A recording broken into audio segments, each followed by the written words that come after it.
ఔరంగజేబ్ ప్రాచీన కాలంలో ఇతని పేరు వినగానే మన దేశ రాజులతో పాటు ప్రపంచ దేశాల రాజులు కూడా ఎంతగానో భయపడేవారు.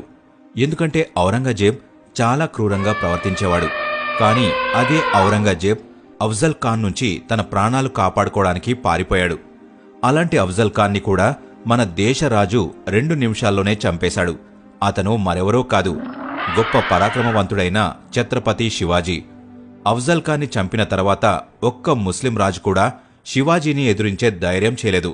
శివాజీ మహారాజ్ వల్లే మొఘలుల దగ్గర బానిసలుగా బతికే వారికి స్వేచ్ఛ లభించింది.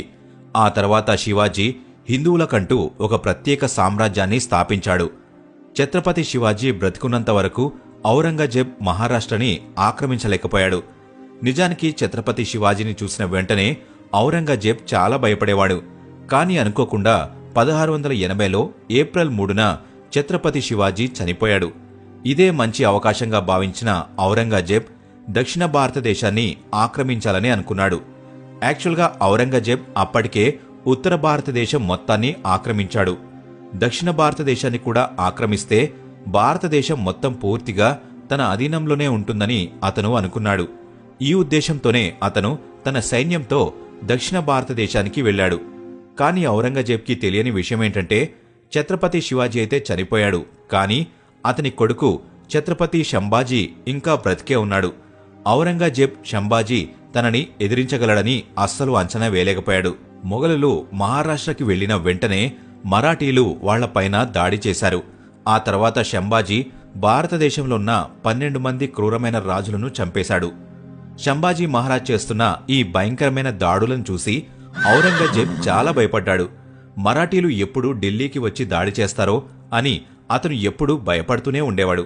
ఈ ఆలోచనలతోనే ఔరంగజేబ్కి నిద్ర కూడా పట్టేది కాదు. అతను శంభాజీతో అస్సలు యుద్ధం చేయాలని అనుకోలేదు. అందుకే ఔరంగజేబ్ ఒక పథకం వేశాడు.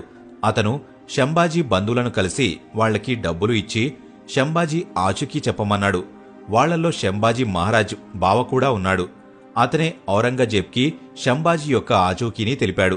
అతను చేసిన నమ్మకద్రోహం వల్ల శంభాజీ లాంటి గొప్ప పరాక్రమవంతుడు కూడా మొఘలులకి దొరికిపోయాడు. ఆ తర్వాత ఔరంగజేబ్ చాలా రోజుల వరకు శంభాజీని హింసించాడు. చివరికి 1689 మార్చి 11న ఔరంగజేబ్ శంభాజీని చంపేశాడు.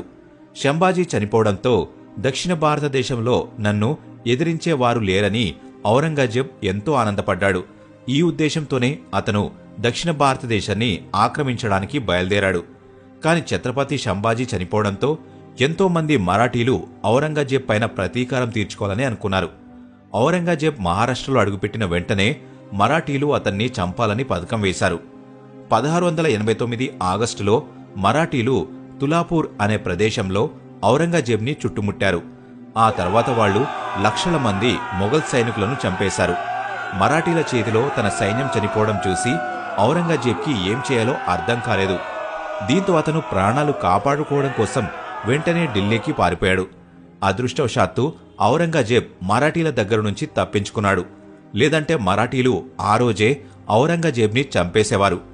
ఔరంగజేబ్ తన ప్రాణాలైతే కాపాడుకున్నాడు, కానీ తన పరువు మొత్తం పోగొట్టుకున్నాడు.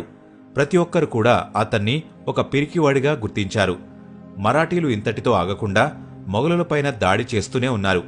అప్పటి వరకు మన హిందూ మహారాజులు ఔరంగజేబ్ పేరు వినగానే భయపడిపోయేవారు. కాని అదే ఔరంగజేబ్ మరాఠీ సైన్యం నుంచి తన ప్రాణాలు కాపాడుకోవడం కోసం పారిపోతూ ఉండేవాడు. తులాపూర్లో జరిగిన యుద్ధంలో ఓడిపోయిన తర్వాత ఔరంగజేబ్ ఎలా అయినా మరాఠీలపైన ప్రతీకారం తీర్చుకోవాలని అనుకున్నాడు. ఆ సమయంలో దక్షిణ భారతదేశంలో కాసిం ఖాన్ బలమైన రాజుగా ఉండేవాడు. ఔరంగజేబ్ అతని దగ్గర సాయం తీసుకోవడమే మంచిదని భావించి అతన్ని కలిశాడు. ఆ సమయంలో మరాఠీ సైన్యానికి సంతాజీ సేనాధిపతిగా ఉండేవాడు. కాసిం ఖాన్ ఎలా అయినా మరాఠీ సైన్యాన్ని ఓడించాలని అనుకున్నాడు. ఆ ఉద్దేశంతోనే అతను కర్ణాటకలోని తడకోడ్ అనే ప్రదేశంలో మరాఠీ సైన్యాన్ని చుట్టుముట్టాడు. కాని మరాఠీలు ఊహించని విధంగా కాసిం ఖాన్ సైన్యాన్ని చంపేసి కాసిం ఖాన్ పైన దాడి చేశారు. కాసిం ఖాన్ ఇంత భయంకరమైన దాడిని చూసి వెంటనే అక్కడి నుంచి పారిపోయాడు. ఆ తర్వాత అతను దొడ్డేరి కోటలో దాక్కున్నాడు. ఈ విషయం తెలుసుకున్న మరాఠీలు వెంటనే దొడ్డేరి కోటని చుట్టుముట్టారు. సంతాజీ దొడ్డేరి కోట యొక్క తలుపులను మూసేసి మొఘలులు బయటికి రాకుండా చేశాడు. ఆ తర్వాత ఎంతో మందిని చంపేశాడు. కోట నుంచి బయటకు రావడానికి ప్రయత్నించిన ప్రతి ఒక్క మొఘల్ సైనికుడిని మరాఠీలు గన్నుతో కాల్చి చంపేశారు. ఒకవైపు సైనికులు మరాఠీల చేతుల్లో చనిపోతున్నారు. మరొకవైపు కోటలో తినడానికి ఏమీ లేకపోవడంతో ఎంతో మంది సైనికులు చనిపోయారు. కొంతమంది సైనికులు ఏనుగులని, గుర్రాలని తిని తమ ఆకలిని తీర్చుకున్నారు. ఆశ్చర్యకరమైన విషయమేంటంటే ఔరంగజేబ్ మరాఠీ సైన్యాన్ని ఎదిరించడానికి కాసిం ఖాన్ని పంపించాడు. కాని మరాఠీల భయంకరమైన దాడులను చూసి కాసిం ఖాన్ చాలా భయపడ్డాడు. మరాఠీల చేతిలో భయంకరంగా చావడం కంటే ఉరివేసుకుని చనిపోవడం మంచిదని భావించి కాసిం ఖాన్ దొడ్డేరి కోటలోనే ఉరేసుకున్నాడు. భారతదేశం చరిత్రలో మొఘలుల పరిస్థితి ఇంత దారుణంగా ఎప్పుడూ మారలేదు. మరాఠీలు చేసిన పని వల్ల అలీ మర్దాన్ ఖాన్, రుస్తం ఖాన్, ఖుదా బందా ఖాన్, హసన్ అలీ ఖాన్ లాంటి గొప్ప మొఘల్ యోధులు రాత్రింబగళ్లు మరాఠీలను వెంబడిస్తూనే ఉన్నారు. కానీ వాళ్లు కూడా మరాఠీలను ఏమీ చేయలేకపోయారు. ఉత్తర భారతదేశంలోన్న ఉజ్జయిన్ దగ్గర నుంచి దక్షిణ భారతదేశంలోన్న మచిలీపట్నం వరకు మరాఠీలు మొఘల్ సైన్యాన్ని చంపేశారు. దీంతో దక్షిణ భారతదేశంలోన్న మొఘల్ సుల్తాన్లు మొత్తం పారిపోయారు. ఒకవైపు ఔరంగజేబ్ విశాల్గఢ్లో తన సైన్యాన్ని రక్షణగా పెట్టుకుని జీవిస్తున్నాడు. మరోవైపు మరాఠీ సైనికులు బుర్హాన్పూర్లో ప్రవేశించి పూర్తి నగరాన్ని ధ్వంసం చేసేశారు. మరాఠీలు బర్హానాపూర్కి రక్షణగా ఉన్న బేదర్ బక్ని, అలీ మర్దన్ ఖాన్ని పట్టుకుని ఒంటిపైన వస్త్రాలను తప్ప మిగిలిన అన్ని వస్తువులను దోచుకున్నారు. ఎవరైనా మరాఠీలను అడ్డుకోండి, భారతదేశంలో ఎటు చూసినా వాళ్లే కనిపిస్తున్నారు. ఒకవేళ వాళ్లు మన మీద కలిస్తే మనం ఉట్టి చేతులతో తిరిగి వెళ్లాల్సి వస్తుంది అని ఔరంగజేబ్ తన సైన్యానికి చెప్పాడు. కాని మరాఠీలు మాత్రం అస్సలు ఆగడం లేదు. చావు భయం లేకుండా యుద్ధం చేస్తూనే ఉన్నారు. మరాఠీలు తమ రాజును చంపినందుకు ఎలా అయినా ప్రతీకారం తీర్చుకోవాలని ఎదురు చూస్తూనే ఉన్నారు. ధనాజీ జాదవ్ అనే ఒక మరాఠీ 80,000 మంది సైనికులను సేకరించి 1706 మార్చి 4న గుజరాత్ పైన దాడి చేశాడు. గుజరాత్లోని రతన్పూర్ యుద్ధ మైదానంలో ధనాజీ జాదవ్ తన ఖడ్గంతో ఎంత భయంకరమైన యుద్ధం చేశాడు అంటే దానివల్ల నదిలోని నీళ్లు కూడా రక్తం రంగులోకి మారిపోయాయి. ఇక్కడ జరిగిన భయంకరమైన యుద్ధంలో సగానికి పైగా మొఘల్ సైనికులు చనిపోయారు. బ్రతికున్న కొంతమంది పారిపోవడానికి ప్రయత్నించారు. కొంతమంది నర్మదా నదిలో మునిగిపోయి చనిపోయారు. కొంతమంది మరాఠీ సైనికుల దాడిలో చనిపోయారు. దీనివల్ల నిస్సహాయ స్థితిలో ఉన్న గుజరాత్ సైన్యాధిపతి అబ్దుల్ హమీద్ కూడా ధనాజీ జాదవ్ కాళ్ల మీద పడి క్షమాపణ కోరాడు. ఈ విధంగా ధనాజీ జాదవ్ గుజరాత్లో మొఘల్ సామ్రాజ్యాన్ని తొలగించి మరాఠీ సామ్రాజ్యాన్ని స్థాపించాడు. ఈ విధంగా ఔరంగజేబ్కి ఎదురు దెబ్బలు తగులుతూనే ఉన్నాయి. నికోలో మనోచి అనే ఒక ఫ్రెంచ్ చరిత్రకారుడు కొన్ని సంవత్సరాల వరకు ఔరంగజేబ్ దర్బార్లో పనిచేశాడు. దక్షిణ భారతదేశంకి వచ్చిన తర్వాత అతను ఛత్రపతి శివాజీని కూడా కలిశాడు. మనోచి తన పుస్తకంలో ఎన్నో విషయాలను వివరించాడు. దక్షిణ భారతదేశంలో మరాఠీలకు వ్యతిరేకంగా పోరాడినందుకు ప్రతి సంవత్సరం 1,00,000 మంది మొఘల్ సైనికులు, 3 లక్షల జంతువులు చనిపోయేవని చెప్పాడు. కొంతమంది సైనికులు మరాఠీల చేతిలో చనిపోయారు. కొంతమంది నీటిలో మునిగిపోయి చనిపోయారు. కొంతమంది ఆకలితో చనిపోయారు. ఈ విధంగా మొఘల్ సైనికులు ఎంతో దారుణంగా చనిపోతూ ఉన్నారు. మరోవైపు జంతువుల పరిస్థితి కూడా దారుణంగా మారిపోయింది. మొఘల్ సైనికులు ఆకలిని తీర్చుకోవడం కోసం ఏనుగులని, గుర్రాలను చంపి తినేస్తున్నారు. మరోవైపు మరాఠీలు కూడా మొఘల్ సైనికులను చంపిన తర్వాత మొఘలుల దగ్గర ఉన్న జంతువులని తమ అధీనంలోకి తీసుకుంటూ ఉన్నారు. ఈ విధంగా మొఘలుల బలం తగ్గిపోతూ వస్తుంది. మొఘల్ సైనికులు మరాఠీలకు ఆయుధాలు, విలువైన వస్తువులు దొరకకూడదనే ఉద్దేశంతో తమ దగ్గరున్న వస్తువులన్నింటినీ కాల్చేశారు.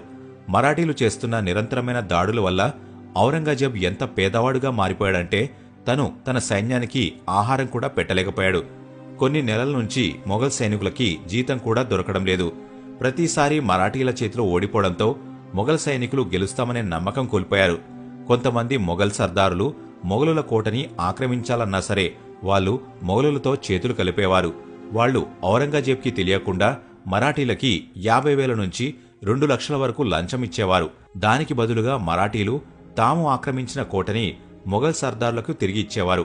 ఒకవైపు సర్దారులు మరాఠీలకి డబ్బులు ఇచ్చి తమ కోటలను తిరిగి పొందుతున్నారు. కానీ వాళ్లంతా ఔరంగజేబ్ దగ్గరికి వెళ్లి మేము మరాఠీలపైన గెలిచి మన కోటని తిరిగి పొందామని చెప్తుండేవారు. ఇది నిజమనుకుని ఔరంగజేబ్ కూడా ఆనందపడేవాడు.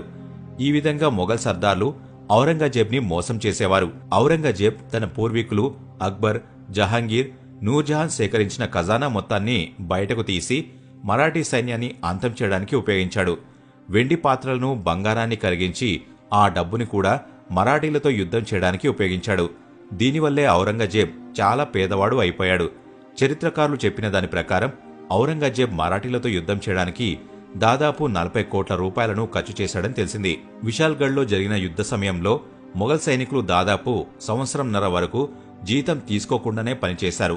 బెంగాల్ని పరిపాలిస్తున్న ముర్షిద్ కులీ ఖాన్ ఔరంగజేబ్కి ప్రతి సంవత్సరం 14 లక్షల రూపాయల్ని ట్యాక్స్గా చెల్లించేవాడు. ఆ డబ్బు సాయంతోనే ఔరంగజేబ్కి ఏ లోటు లేకుండా ఆహారం దొరికేది. మరాఠీ సైనికులు ఔరంగజేబ్ 27 సంవత్సరాల పాటు అటు ఇటు తిరిగేలా చేశారు. ఔరంగజేబ్ మరాఠీలతో యుద్ధం చేస్తూ చేస్తూ ముసలివాడు అయిపోయాడు. కాని ఎటువైపు చూసినా అతను ఓడిపోతూనే ఉండేవాడు. వయసు పెరగడంతో అతని ముఖం కూడా దారుణంగా మారిపోయింది.